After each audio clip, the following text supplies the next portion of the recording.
La sombra sobre Innsmouth. Segunda parte.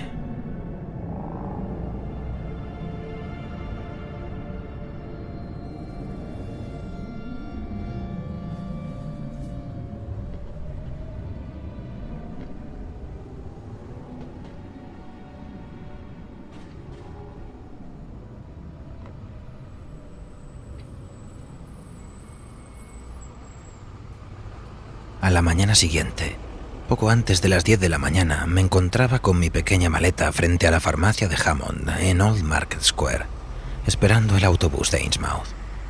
Según se fue acercando la hora de su llegada, me fijé en que los paseantes rehuían la parada. El empleado de la estación no había exagerado el desagrado que sentían en la localidad hacia los habitantes de Innsmouth. Al poco tiempo, un autocar bastante decrépito, pintado de color gris, apareció renqueante por State Street. Dio la vuelta y frenó junto a mí. Enseguida me di cuenta de que era el que esperaba. Por encima del parabrisas se adivinaba el casi ilegible cartel: Arkham, Innsmouth y Newburyport. Solo viajaban 3 pasajeros, 3 hombres más bien jóvenes, morenos, desaliñados y de semblante hosco.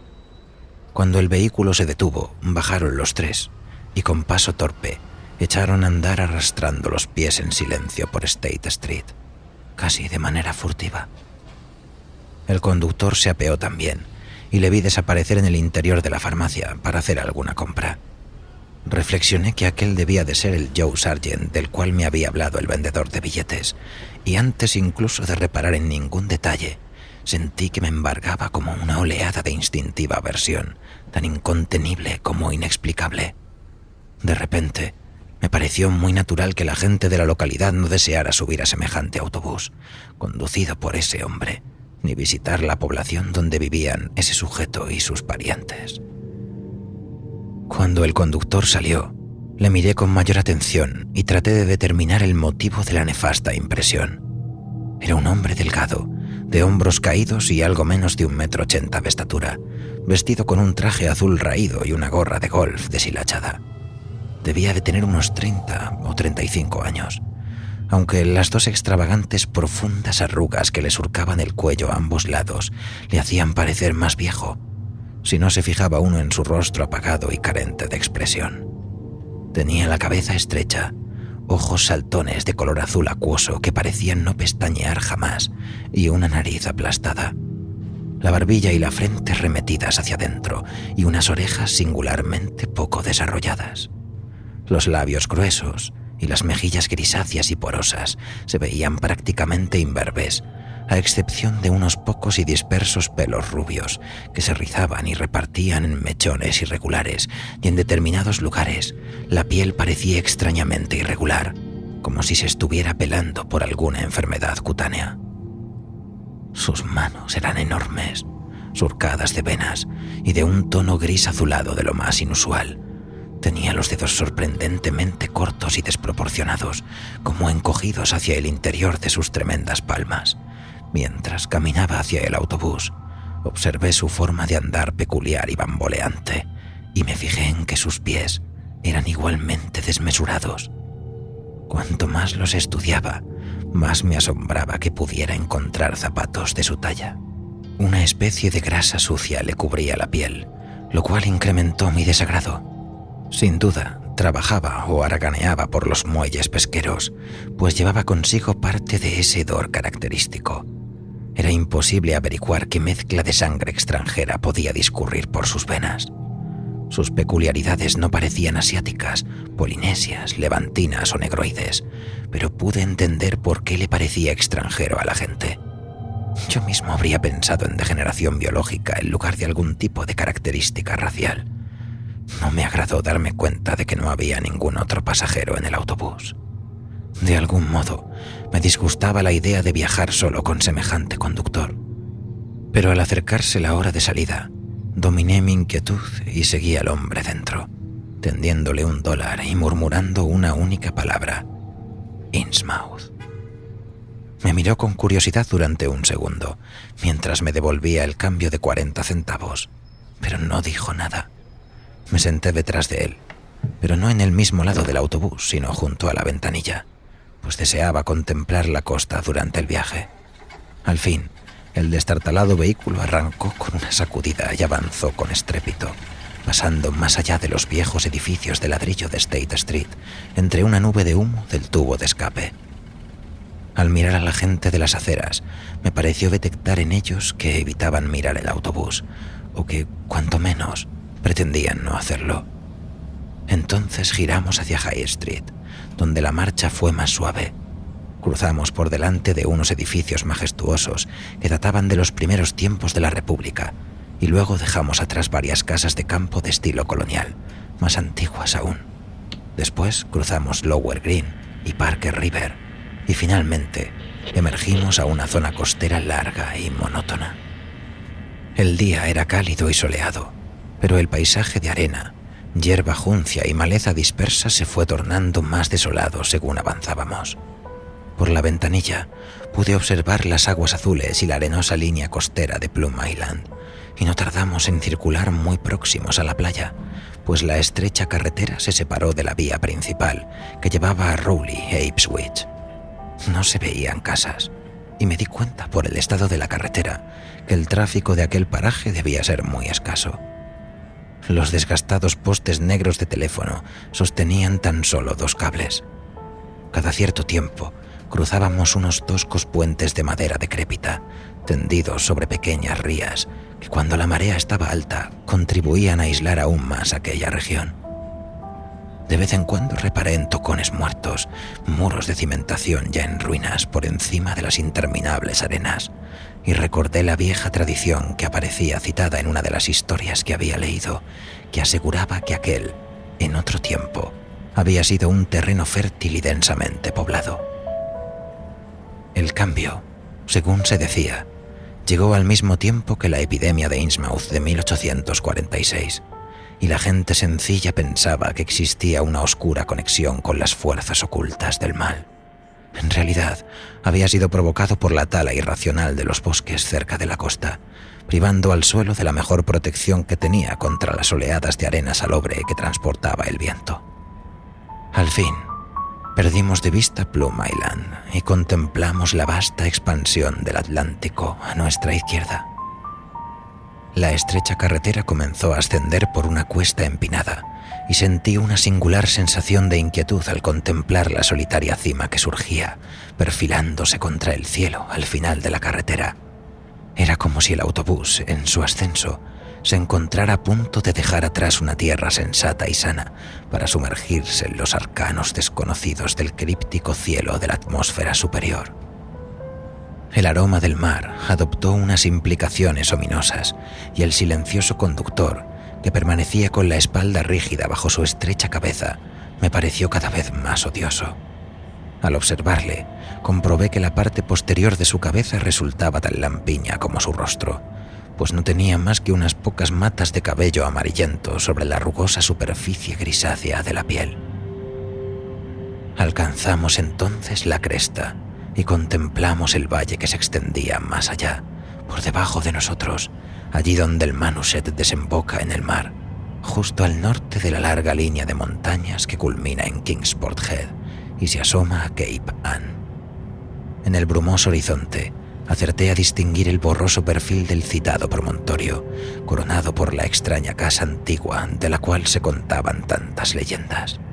Pero por el momento, toda mi atención se vio copada por el paisaje cercano a mí. Acababa de tener el primer atisbo de Innsmouth, sobre la que circulaban tantos y tan sombríos rumores. Era una ciudad de cierta extensión y densamente edificada. Sin embargo, de un modo extraño, parecía desprovista de vida. Apenas salía humo de la miriada de las chimeneas, y los 3 elevados campanarios se recortaban lúgubres y sin pintar frente al horizonte marino. Uno de ellos estaba en ruinas en la parte superior, y otro mostraba tan solo 3 agujeros negros, allí donde deberían de haber estado sus relojes. La vasta maraña de tejados inclinados y puntiagudas buhardillas conformaban con ofensiva nitidez un paisaje de decadencia, y según nos acercábamos por la carretera, que ahora descendía, pude comprobar que muchos de aquellos tejados se encontraban hundidos. Había también grandes mansiones georgianas de planta cuadrada, con tejados de copete, cúpulas y miradores. En su mayor parte se hallaban alejadas del agua, y una o dos de ellas parecían en un estado de conservación moderadamente bueno.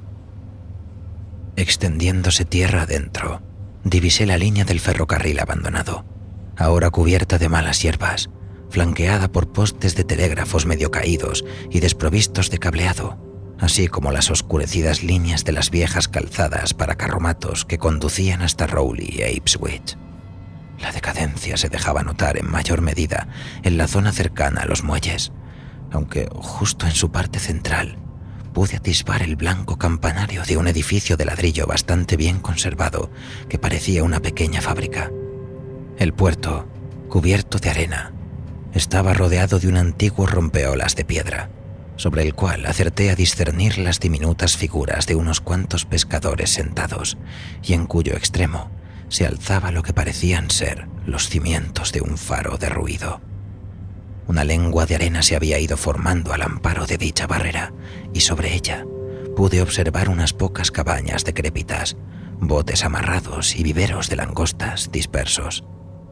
Las únicas aguas profundas parecían discurrir donde el río circulaba más allá del edificio de la torre, girando hacia el sur para desembocar en el océano, en el extremo del rompeolas. Aquí y allá, las ruinas de los muelles emergían de la orilla, extendiéndose en una podredumbre general, cuyo extremo sur parecía el peor parado. Y lejos, en el mar, a pesar de la marea alta, atisbé una línea larga y negra que apenas sobresalía del agua, rezumando una sensación de malignidad latente. Supe que debía tratarse del arrecife del diablo. Al contemplarlo, una sensación tan curiosa como sutil de atracción se impuso a la siniestra repulsión, y de un modo un tanto extraño encontré dicha atracción aún más inquietante que el desagrado que había sentido al principio. No nos topamos con nadie en la carretera, pero al cabo de un tiempo comenzamos a pasar junto a granjas desiertas en diversos estadios de ruina. Me fijé entonces en unas pocas casas habitadas, con mantas colocadas sobre las ventanas rotas y los patios cubiertos de conchas y pescados muertos. En una o dos ocasiones divisé gente de aspecto indiferente trabajando en huertos secos o cavando zanjas en la playa de abajo, que día a pescado, mientras varios grupos de niños de semblante simiesco jugaban junto a unos porches cubiertos de algas. De algún modo, esa gente parecía aún más inquietante que los descuidados edificios, pues casi todos poseían ciertas peculiaridades faciales y movimientos que me desagradaron de manera instintiva, sin que fuera capaz de definir o comprender la causa. Por un segundo pensé que sus características físicas sugerían algún retrato que había visto, quizás en un libro, bajo alguna circunstancia particularmente horrible o melancólica, pero aquel pseudo recuerdo se desvaneció con rapidez. Cuando el autobús alcanzó un nivel inferior, comencé a captar el sonido de una cascada por encima de aquel silencio antinatural. Los grupos de casas inclinadas y sin pintar se hicieron más densos, alineándose a ambos lados de la carretera, mostrando unas tendencias más urbanas que los que habíamos dejado atrás. El panorama que teníamos por delante adoptó el aire de una escena callejera y pude ver de refilón un pavimento de adoquines, restos de una acera de ladrillo que había existido en otro tiempo. Todas las casas parecían desiertas. Había huecos ocasionales en donde paredes y tejados desplomados hablaban de edificios derruidos.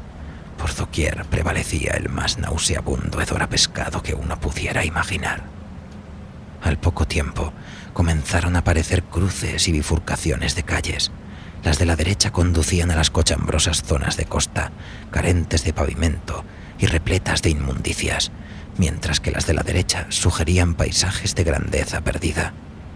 Hasta el momento no había visto gente en la ciudad, pero ahora divisé signos de su presencia. Ventanas con cortinas aquí y allá, algún vehículo a motor ocasionalmente aparcado junto a la acera. El pavimento y las aceras comenzaron a mejorar su calidad, y aunque la mayoría de las casas eran bastante viejas, edificios de ladrillo y madera de comienzos del siglo XIX, parecían aptas para ser habitadas. Como aficionado a las antigüedades, casi me olvidé del desagradable olor, así como de mi sentimiento de amenaza y repulsión al encontrarme entre aquellos opulentos supervivientes del pasado. Pero no iba a alcanzar mi destino sin recibir antes una fortísima impresión particularmente desagradable. El autobús había llegado a una especie de plaza abierta con iglesias a ambos lados y los maltrechos restos de una rotonda de césped en la parte central, y me fijé en un gran edificio con pilares que se cernía a mano derecha. La pintura del edificio, antaño blanca, era ahora gris y desconchada, y el letrero en negro y oro de su fachada estaba tan desgastado que solo con la mayor dificultad pude leer las palabras: Orden Esotérica de Dagón. De manera que aquello era la antigua logia masónica, que ahora se había convertido en un culto degradado. Mientras me esforzaba por descifrar aquella inscripción, mi atención se vio atraída por los sordos tañidos de una campana rasgada que cruzaron la calle y con presteza miré por las ventanillas. El sonido provenía de una iglesia de piedra, de factura manifiestamente posterior al resto de las casas, erigida con pretensiones de estilo gótico, con una torre desproporcionadamente alta, con ventanas cerradas a cal y canto. Aunque las agujas de su reloj habían desaparecido en el lado que resultaba visible, supe que las campanas tocaban las 11 de la mañana. Entonces, de repente, toda sensación de tiempo quedó borrada por una impactante imagen de fuerte intensidad y horror inexplicable que se apoderó de mí antes de saber lo que era realmente. La puerta del sótano de la iglesia estaba abierta, revelando un rectángulo de oscuridad interior, y mientras miraba, cierto objeto cruzó o pareció cruzar ese rectángulo oscuro. Ardió en mi cerebro un momentáneo atisbo de pesadilla que resultaba aún más enloquecedor, porque el análisis no podía mostrar en él ni una sola de las características de un sueño. Era una figura viviente, la primera, salvo el conductor, que había visto desde que entrara en la parte compacta de la ciudad. Y si me hubiera encontrado en un estado de ánimo más estable, no habría visto en ella nada aterrador. Claramente, tal como me di cuenta un momento más tarde, se trataba del pastor.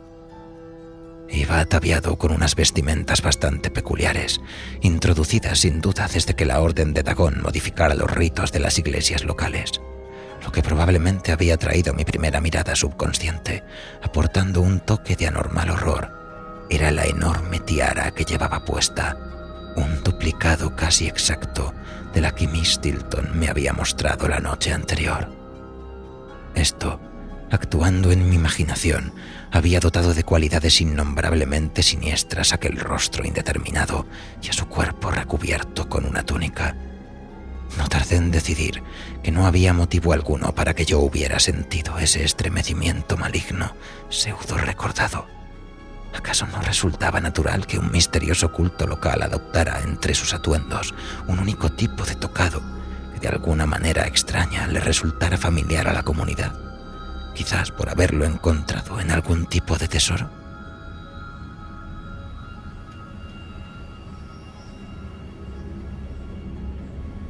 Un tenue atisbo de gente joven, pero sumamente repelente, comenzó a hacerse visible en las aceras. Individuos solitarios y silenciosos grupos de 2 o 3. Las plantas bajas de las decrépitas casas albergaban a veces pequeñas tiendas con letreros sucios, y mientras avanzábamos, me fijé en 1 o 2 camiones aparcados. El sonido de cascada se volvió más y más nítido, y poco después divisé al frente el desfiladero de un río bastante profundo, surcado por una carretera sobre un amplio puente de hierro, más allá del cual se abría una gran plaza. Mientras cruzábamos traqueteantes el puente, miré a ambos lados y observé algunos edificios de fábricas junto al borde del acantilado cubierto de hierba, un poco más abajo. El caudal del río era muy abundante y pude ver 2 vigorosos grupos de cataratas, aguas arriba a mi derecha y al menos otro más aguas abajo a mi izquierda. Desde el punto en que me encontraba, el ruido resultaba bastante ensordecedor. Entramos entonces en la gran plaza semicircular tras cruzar el río y giramos a mano derecha, pasando junto a una cúpula alta que coronaba un edificio con restos de pintura amarilla y un letrero medio borrado que la proclamaba como la Casa Gilman. Me alegró poder salir de ese autobús y al momento llevé mi maleta al vestíbulo del desvencijado hotel. Había solo una persona a la vista, un anciano sin lo que yo había llegado a denominar la pinta de Innsmouth, y decidí no hacerle ninguna de las preguntas que me reconcomían. Recordé que habían sucedido cosas extrañas en ese hotel, de modo que caminé hacia el exterior, a la plaza. El autobús se había marchado ya, y me dediqué a estudiar el lugar de forma minuciosa y apreciativa. Un lado del espacio abierto empedrado discurría en paralelo al curso del río. El otro era un semicírculo de edificios de ladrillo con tejados inclinados que databan del período de 1800, y de allí partían varias calles hacia el sureste, el sur y el sudoeste.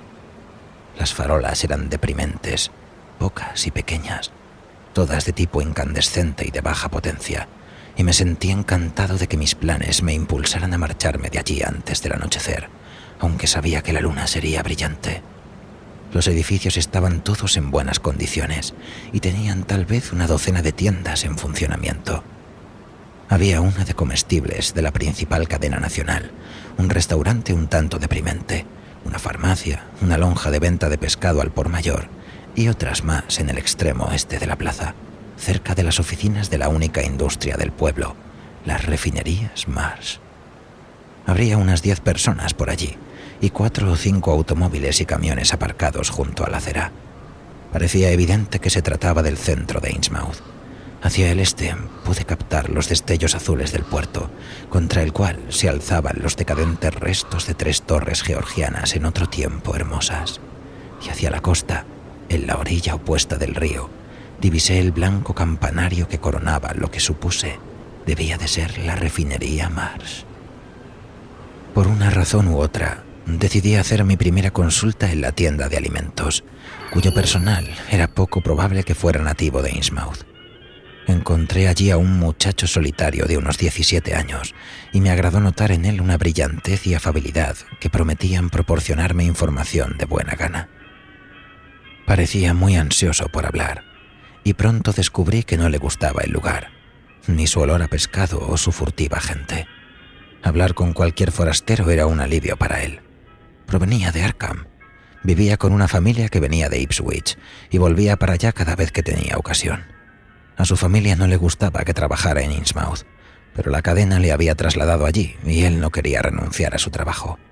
Según me comentó, no había en Innsmouth ni biblioteca pública ni cámara de comercio, pero no tendría problema en orientarme. La calle donde me había apeado era Federal Street. Al oeste se hallaban las mejores calles residenciales, Broad, Washington, Lafayette y Adams, mientras que al este se encontraban los chamizos de los muelles.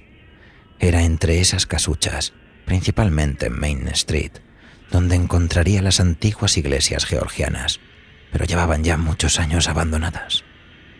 También me aconsejó que no me hiciera notar demasiado en ese vecindario, especialmente al norte del río, dado que la gente era desdeñosa y hostil.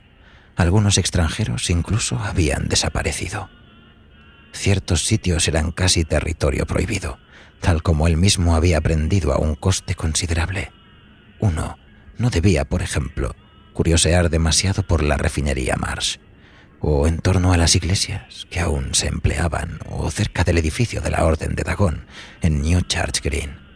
Esas iglesias eran muy raras. Todas habían sido violentamente desautorizadas por sus respectivas denominaciones y aparentemente empleaban extrañísimos tipos de ceremonias y vestimentas para el culto. Sus credos eran demasiado heterodoxos y misteriosos y tenían que ver con ciertas transformaciones maravillosas que conducían a la inmoralidad o algo parecido en este mundo. El propio pastor del joven, el Dr. Wallace de la iglesia metodista de Asbury en Arkham, le había advertido seriamente de que no se uniera a ninguna iglesia de Innsmouth. En cuanto a los habitantes de Innsmouth, el joven no sabía muy bien qué pensar. Eran tan furtivos y raros de ver como los animales que vivían en sus madrigueras, y no había forma de saber cómo pasaban el tiempo cuando no se encontraban pescando. Quizás, a juzgar por la cantidad de licor embotellado que consumían, se pasaban la mayor parte del día sumidos en un sopor alcohólico. Parecían extrañamente unidos por una suerte de misteriosa camaradería y mostraban un gran desprecio hacia el resto del mundo, como si ellos fueran los elegidos para la existencia de una esfera superior. Su aspecto, en particular sus ojos fijos que jamás pestañeaban ni cerraban, resultaba bastante desconcertante, y sus voces eran desagradables. Oírles cantar por la noche en las iglesias era horripilante, especialmente durante sus principales fiestas del Renacer, que tenían lugar 2 veces al año, el 30 de abril y el 31 de octubre. Sentían gran aprecio por el agua y nadaban con frecuencia tanto en el río como en el puerto. Las carreras a nado hasta el arrecife del Diablo eran muy comunes, y todos ellos parecían más que capaces de participar en ese deporte tan arduo. Ahora que lo pensaba, solo solía verse en público a la gente joven, y de ellos los más mayores eran, sin duda, los que tenían un aspecto más repelente. Cuando se producían excepciones, se daban en su mayoría en personas sin el menor rastro de dichas aberraciones, como el viejo recepcionista del hotel. Uno se preguntaba qué había sido de la mayor parte de las personas mayores, y si la pinta de Innsmouth no sería una extraña e insidiosa enfermedad que incrementaba sus efectos con el paso de los años. En verdad que solo una aflicción de lo más extraña podía, claro está, llevar a cabo unos cambios anatómicos tan vastos y radicales en los individuos después de la madurez, cambios que afectaban a factores óseos tan básicos como la forma del cráneo, aunque en ese caso su aspecto no sería ya tan intranquilizador, misterioso, pues no se trataría de otra cosa que los signos visibles de una enfermedad. No obstante, el joven sugirió que sería complicado llegar a conclusión alguna sobre dicho asunto, dado que no había podido conocer a fondo a los nativos, a pesar del tiempo que llevaba viviendo en Innsmouth. El joven estaba seguro de que muchos especímenes en peor estado se mantenían encerrados bajo llave en ciertos lugares. En ocasiones, la gente escuchaba sonidos más extraños. Se decía que los tugurios del puerto se comunicaban entre sí mediante una serie de túneles subterráneos secretos y que el barrio era un auténtico vivero de anormalidades deformes. Era imposible saber qué tipo de sangre extranjera, si en verdad era eso, discurría por sus venas. En ocasiones, se mantenían a ciertos sujetos especialmente repulsivos fuera de la vista cuando alguien del gobierno o del mundo exterior visitaba la ciudad. Mi informante me dijo que no me serviría de nada preguntar a los nativos acerca de aquel lugar. El único que podría hablar era un hombre de avanzada edad, pero aspecto normal, que vivía en el asilo para pobres en el extremo norte de la ciudad y pasaba su tiempo vagando de aquí para allá en torno a la estación de bomberos. El sujeto en cuestión, Zadok Allen, tenía 96 años y estaba algo tocado de la cabeza, además de ser el borracho local. Se trataba de una criatura extraña y furtiva que siempre miraba por encima del hombro, como si tuviera miedo de algo, y cuando estaba sobrio no había forma alguna de que hablara con extraños. Era, no obstante, incapaz de resistirse a cualquier oferta de su veneno favorito, y en cuanto bebía podía narrar entre susurros toda clase de historias asombrosas. Aunque después de todo, el muchacho no pensaba que se le pudiera sacar el menor dato que sirviera para algo, dado que sus historias eran todas una locura, retazos incompletos de prodigios imposibles y de horrores que no podrían tener origen más que en una mente alterada. Nadie le creía nunca, pero a los nativos no les gustaba que bebiera y hablara con extraños, y no siempre resultaba seguro que le vieran a uno haciéndole preguntas. Era probable que algunas de las historias populares más estrafalarias provinieran de él. Varios residentes no nativos habían informado de vez en cuando acerca de monstruosos atisbos, pero entre los cuentos del viejo Zadok y las deformaciones de las que hacían gala los habitantes, no era de extrañar que tales ilusiones fueran frecuentes. Ninguno de los no nativos había salido nunca al exterior tras caer la noche, pues se decía que no era sensato hacerlo. Además, las calles estaban a esas horas repugnantemente oscuras. En cuanto al negocio, la abundancia de pescado resultaba, en verdad, casi increíble. pero los nativos sacaban cada vez menos tajada de ello. Aún más, los precios estaban cayendo y la competencia crecía. Por supuesto que el verdadero negocio de la pequeña ciudad era la refinería, cuya oficina comercial estaba en la plaza, a solo unos portales al este de donde nos encontrábamos. Nadie veía nunca al viejo Mars, pero en ocasiones visitaba la instalación en un coche con las cortinas echadas. Había toda clase de rumores acerca del aspecto que tenía ahora Mars. En otro tiempo había sido un verdadero dandy, y la gente decía que aún lucía la elegante levita de la época eduardiana, curiosamente adaptada a ciertas deformidades. Su hijo había estado dirigiendo la oficina de la plaza, pero en los últimos tiempos se habían mantenido también lejos de la vista, dejando el grueso de los negocios a la generación más joven. Los hijos y sus hermanos habían acabado adoptando un aspecto bastante extraño, especialmente los mayores, y se decía que su salud declinaba. Una de las hijas de los Mars era una mujer de repelente aspecto reptilesco, que llevaba demasiadas joyas extrañas, claramente pertenecientes a la misma tradición exótica a la que pertenecía la extraña tiara. Mi informante la había visto en muchas ocasiones y había oído decir que pertenecía a un botín secreto, procedente de demonios o piratas. Los clérigos, o sacerdotes, o lo que sea que fueran ahora, también llevaban esa clase de adornos en la cabeza, pero no resultaba sencillo verles. Otros especímenes de los jóvenes no solían dejarse ver nunca, pero se rumoreaba que vivían aún en Innsmouth. Los Mars, junto con las otras 3 familias de rancio abolengo de la zona, los Whitey, los Killman y los Elliot, eran muy esquivos. Vivían en inmensas casas en la zona de Washington Street, y se decía que algunos vivían ocultos a la fuerza, rodeados de otros parientes que evitaban que pudieran mostrarse en público y cuyas defunciones se habían notificado de forma oficial.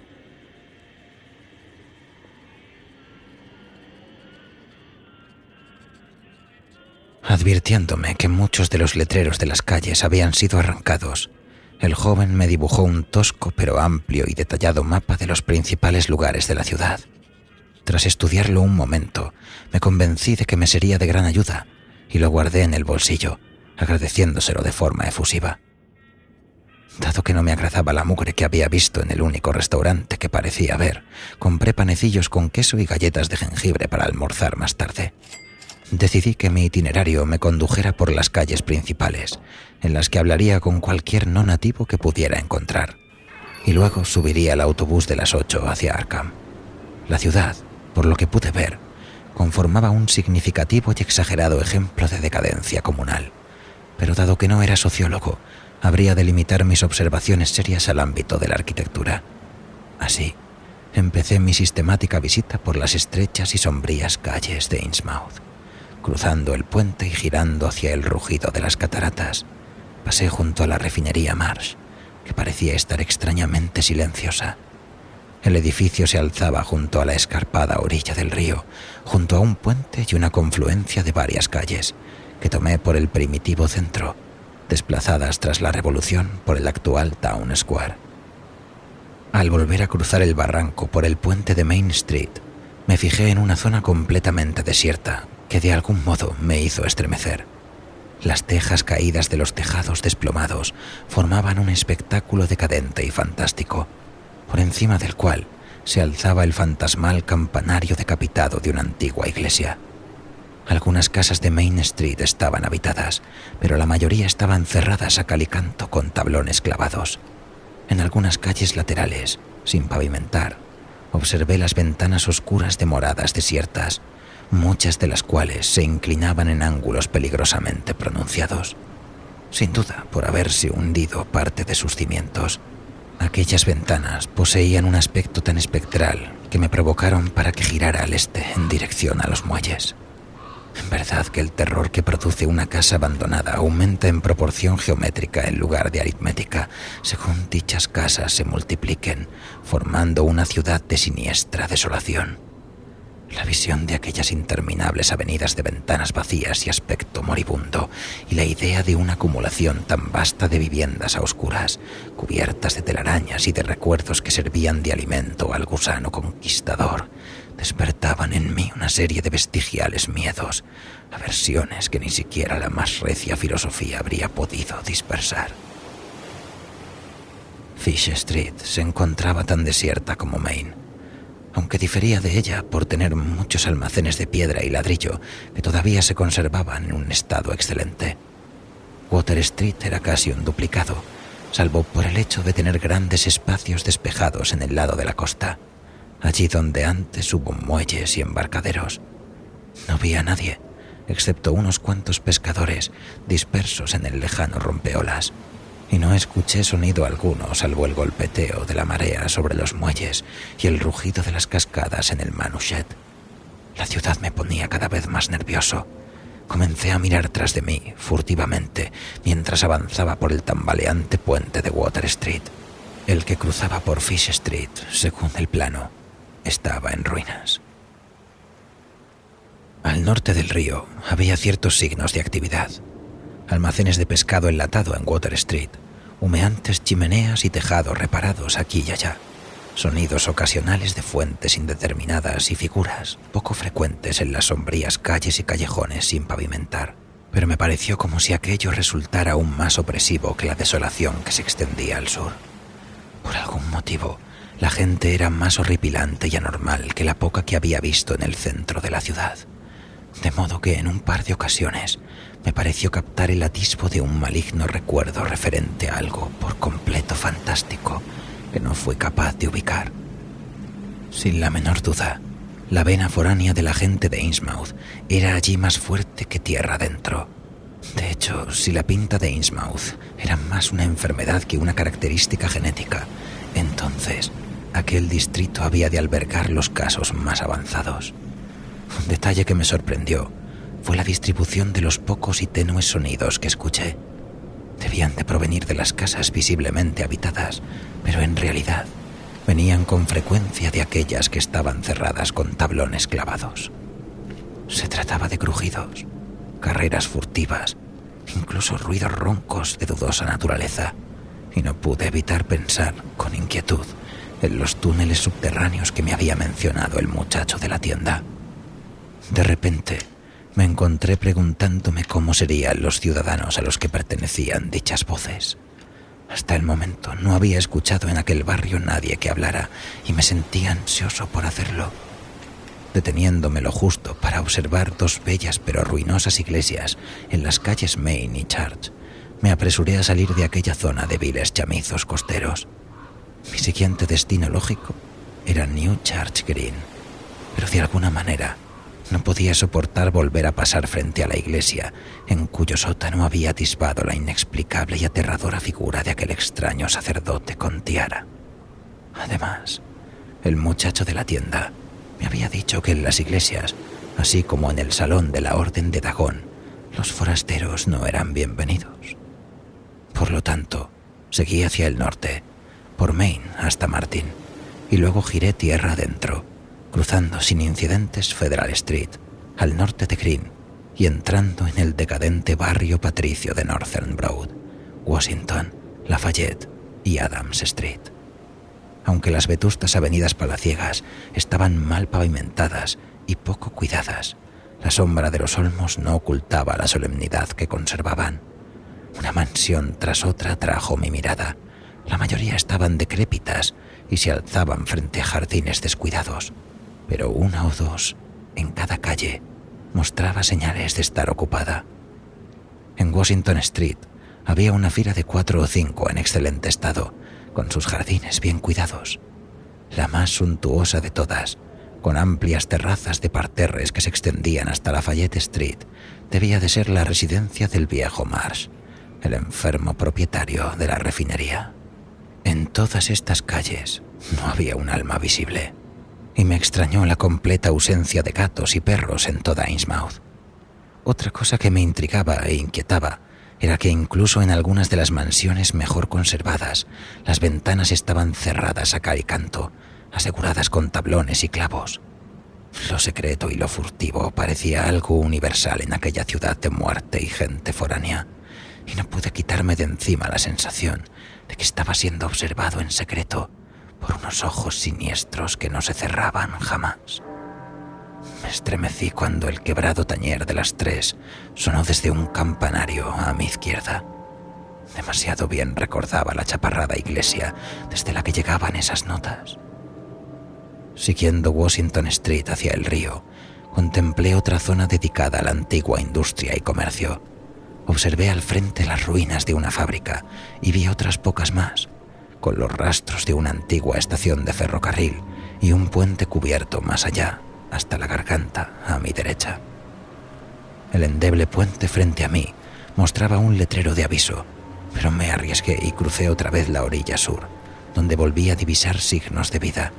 Criaturas furtivas de andar desgarapado me miraron de soslayo y otros rostros, algo más normales, me observaron con fría curiosidad. Innsmouth se estaba convirtiendo rápidamente en un lugar intolerable y giré por Payne Street hacia la plaza, con la esperanza de conseguir algún vehículo que me llevara a Arkham antes que el siniestro autobús, cuya hora de partida era aún lejana. Fue entonces cuando vi a mi izquierda la destartalada estación de bomberos y me fijé en el anciano de mirada acuosa, rostro encarnado y barba enmarañada, ataviado con unos harapos indescriptibles, que se encontraba sentado en un banco enfrente del edificio, hablando con un par de bomberos un tanto descuidados, pero de aspecto normal. Aquel, claro está, debía de ser Zadok Allen, el chiflado nonagenario cuyas historias de la vieja Innsmouth y sus sombras eran tan espantosas como increíbles.